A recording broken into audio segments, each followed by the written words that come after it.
కి బీజేపీ వ్యతిరేకమా కాదా? డీలిమిటేషన్కి కానీ అంటే దాన్ని కలపడంలో కానీ రెండింటికి భారతీయ జనతా పార్టీ వ్యతిరేకిస్తుంది. డీలిమిటేషన్ని వ్యతిరేకించడం కన్నా ఇది ఓట్ల ప్రాతిపదికన అంటే అది పాపులేషన్ పరంగా కానీ అక్కడున్న ఓట్ల విస్తరణ ఓట్లు పెరగడం దాన్ని బట్టి విస్తరించాలి. కానీ ఇది మత ప్రాతిపదికన ఏ విధంగానైతే బీసీ రిజర్వేషన్లలో మతాలను కలిపిండ్రో డీలిమిటేషన్లో కూడా మత ప్రాతిపదికననే చేసినట్టు కనిపిస్తూ ఉంది.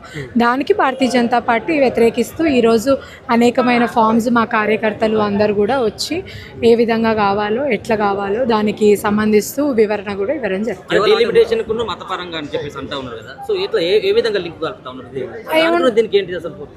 ఏముంటుందన్నా అంటే ఎక్కడైతే ముస్లిం పాపులేషన్ ఎక్కువ ఉన్నదో దాన్ని అందరినీ ఒక డివిజన్ చేయడం కానీ, ఎక్కడైతే హిందూ పాపులేషన్ ఉన్నదో వాళ్ళని స్ప్లిట్ చేయడం కానీ, కొన్నిటి దగ్గర విస్తరణ ఎంత ఉన్నా కూడా ఓట్లకి లెక్కింపులకి సరితూగకుండా 50,000 మ్యాక్సిమం లిమిట్ అని చెప్పినా కూడా కొన్నిట్లు ఎక్కువ చేయడం కానీ ఇట్లాంటివి చేయడం జరిగింది.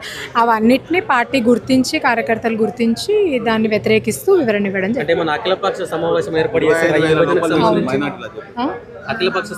ఏర్పాటు చేశారు ఈ విభజనకు సంబంధించి.